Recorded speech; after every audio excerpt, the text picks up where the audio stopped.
Welcome to the TTS Talking Early Years podcast. Each week, we'll be joined by educational experts from across the globe, offering exclusive insights, inspiration, and guidance to help practitioners unlock the potential for learning in the early years. Hello, my name is Ruth Lue-Quee, your host for this week's TTS Talking Early Years podcast. I'm an educational consultant, also known as My Mummy Teacher, founder of MMT Play, and I'm passionate about inclusion and play within the early years.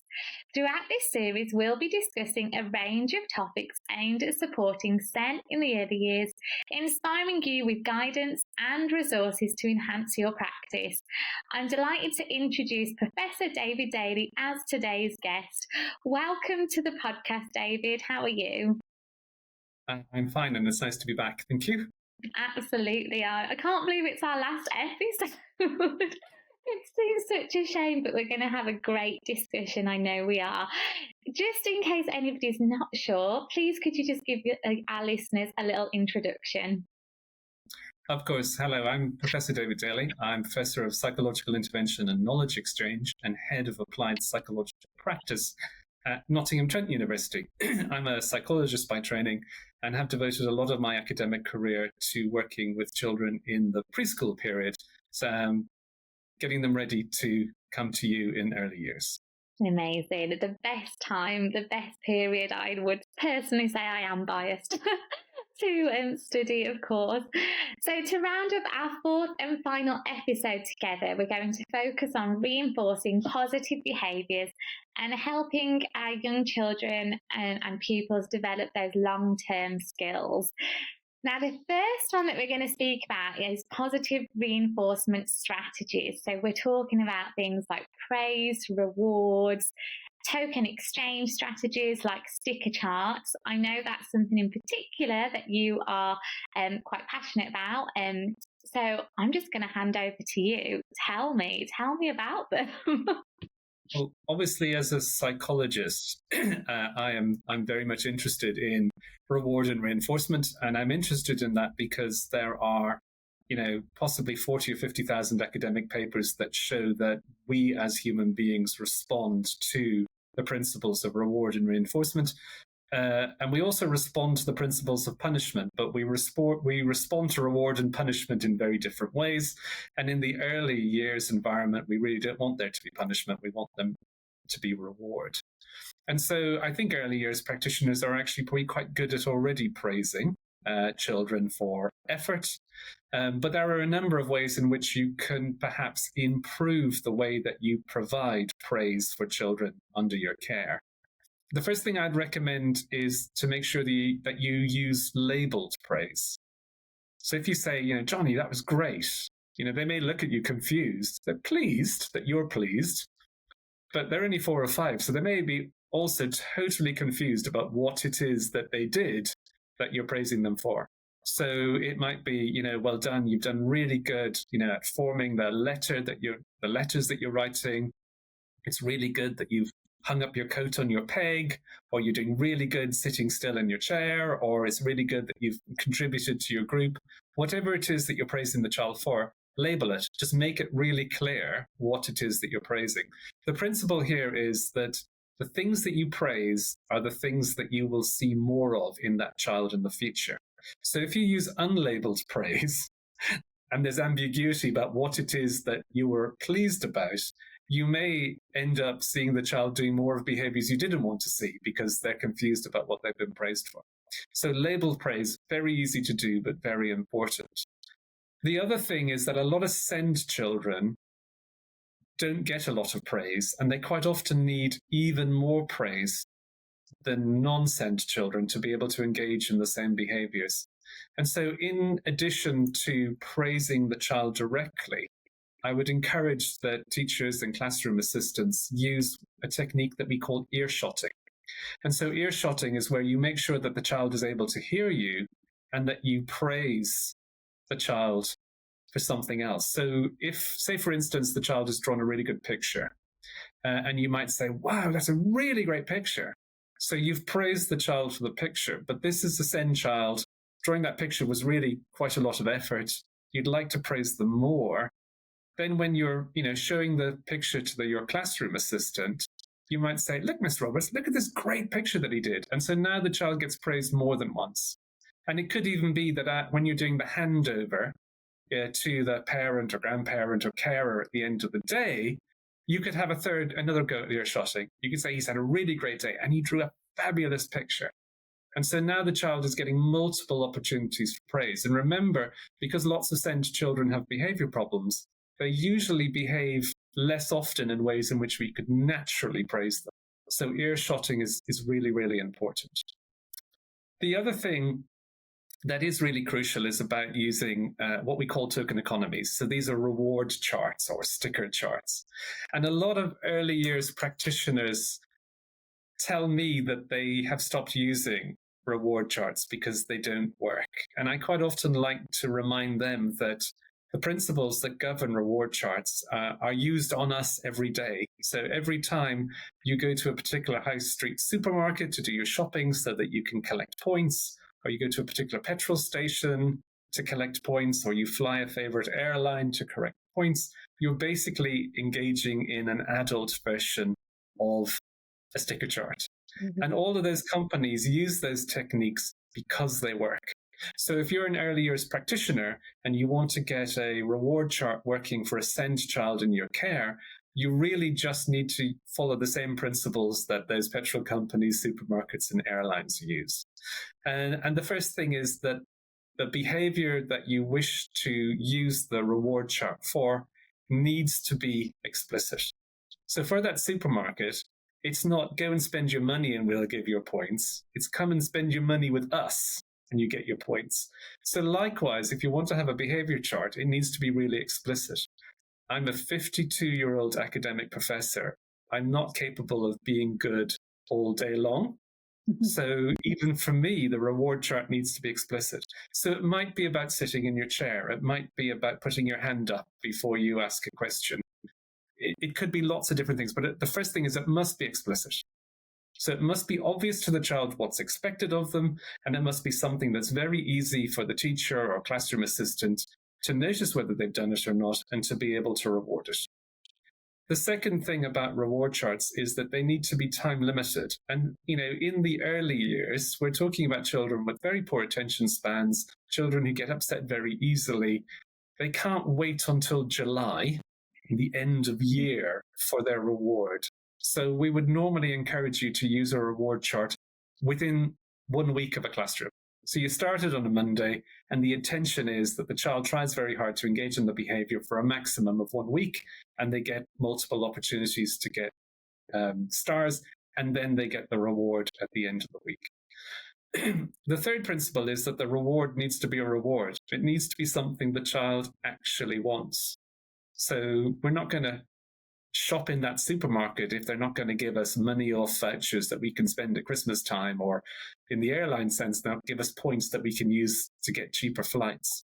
So for the child in the early years classroom, the reward needs to be something that they actually want. And it could be that they, get to decide what the activity is on a Friday, or they get some sort of special thing that will make them feel good. And then linked to that, the reward needs to be available immediately. So you need to think very carefully about what the reward is. So once the child gets all of their stars on the star chart, then the reward needs to be available immediately.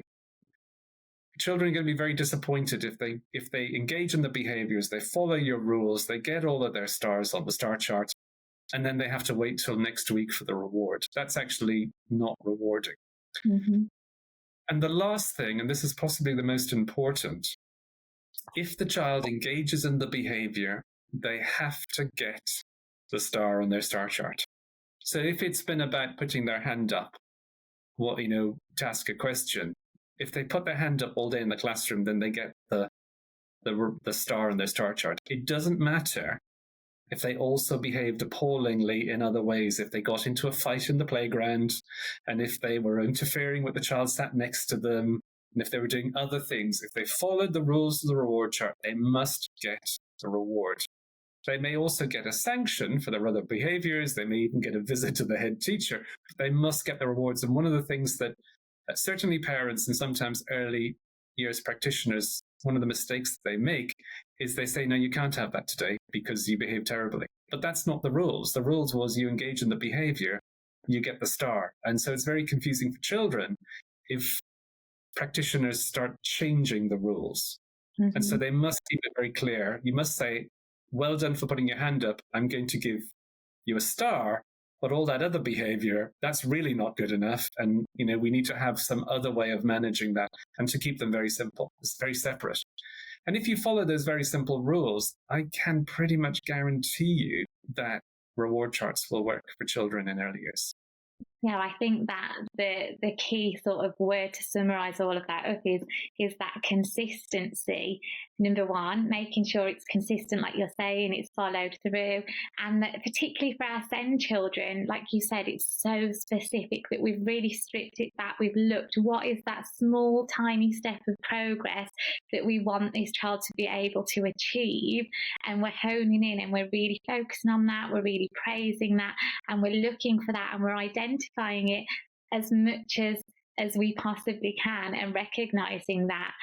What would you say when, the schools have thought perhaps that actually if we're using a sticker chart or like a reward-based thing, that they'll only then do it for the reward? Well, that's really interesting. So, of course, first of all, we do want children to be motivated to engage in the behaviour, to get the rewards. That's why behaviour charts work. So we do want them to be addicted to getting the stickers to engage in the behavior. So I'm not worried if children are motivated to engage in the behavior to get the stickers, because that's how it works. What I would reassure early years practitioners about is that by using lots of these overt reward and reinforcement techniques, by shaping the child's behavior by using reinforcement and reward, which are forms of, external reinforcement, we're not actually reducing the child's internal or their own motivation to engage. And in fact, the neuroscience, which is a little bit too complicated to explain today, but the neuroscience in this area shows us very clearly that the more reward and reinforcement children experience provided by parents or teachers, the more that happens, then over time the more their brains become responsive to your own internal motivation. So early years practitioners shouldn't be worried that if they use lots of reward charts in the early years environment, that their colleagues who are then teaching that child in the sixth form aren't going to have to be still using reward charts in order to get somebody to study for their A-levels. There is that transfer over from people providing the reward for you to the young person finding the reward and motivation themselves. Yeah, amazing. And that's what this episode's really focusing on. It's how we can develop those long-term skills, what we can put in place within early years to do that. So that sounds really useful and helpful to back people up in that. I love what you said about earshotting as well. And I use that with my own little boy as well as a parent all the time. And just when we're in the car, that's a great time when we do it, because I'll just be there talking to my husband and I'll say, oh, did you hear what he did today at school? And, he could just be in the back, like playing on one of his little games or doing something else. And every now and then I've just caught him at the corner of my eye, and you can just, it's that smile. It's that, oh my goodness, they're talking about me and they don't think I'm listening, and I am. And it means so much to the child that it really, really does have such an impact. And it really does reinforce that positive behaviour. And what would you say about the consistency then of collaboration between, just to wrap up this final episode, between home, school, parents and professionals? So the advice that you've given us has been amazing. It's been invaluable. So much we can take away. How do we try and ensure that what we're doing in our settings is mirrored at home with parents too? Well, that is very important, and it can be difficult sometimes for early years providers to feed into that consistency, because sometimes for SEND children, the home environment is a lot less consistent. But if you do have parents or grandparents who are on board, then a very simple way to do that is a daily report card. So it may just be a little slip of paper where you provide the parent or grandparent, whoever's coming to collect at the door or out in the playground, during the handover, you would just pass over a very brief note, and it's literally just 1 or 2 lines about how the child's day has been, so that they can do some of that ear shutting, or they can do some of that validating if necessary, if the day has been difficult. And then what you tend to find over time is that you then may not need to actually have a written report. You can actually almost do it as like a thumbs up, thumbs down, or kind of in the middle, so that the parent or grandparent gets a sense from the teacher about how the day has been. And then they can just be curious with the child on the walk or drive home about the child's day. Because we know that young SEND children in early years, once they leave the school, it's almost like they're object permanent. School just doesn't exist anymore. Yeah. And so they don't go home and kind of do the debrief for the parents. So a very simple 1 or 2 line written communication. And I appreciate you might need to do that for multiple children in your cohort. So it might be a little bit of extra work, but extra work initially, and then it can transfer into something a little bit more just gesture based. Just to give the parents and grandparents a head up about good day, bad day, or okay day. Even that alone provides a little bit of extra structure for the caregiver to be able to respond, to continue to respond appropriately to the child throughout the rest of the day.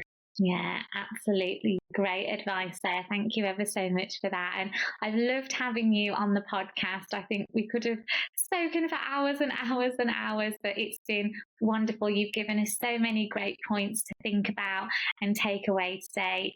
So thank you ever so much for being my guest. That's all, Ruth. A pleasure, as always. Thank you very much.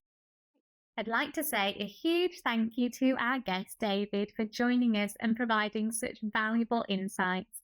You've been listening to the TTS Talking Early Years podcast with me, Ruth Lue-Quee, and Professor David Daley. If you've been inspired by our conversation today, don't forget you can sign up via the link in our episode notes to be the first to hear about future episodes and access exclusive follow-up content, including ideas for your settings and links to relevant resources.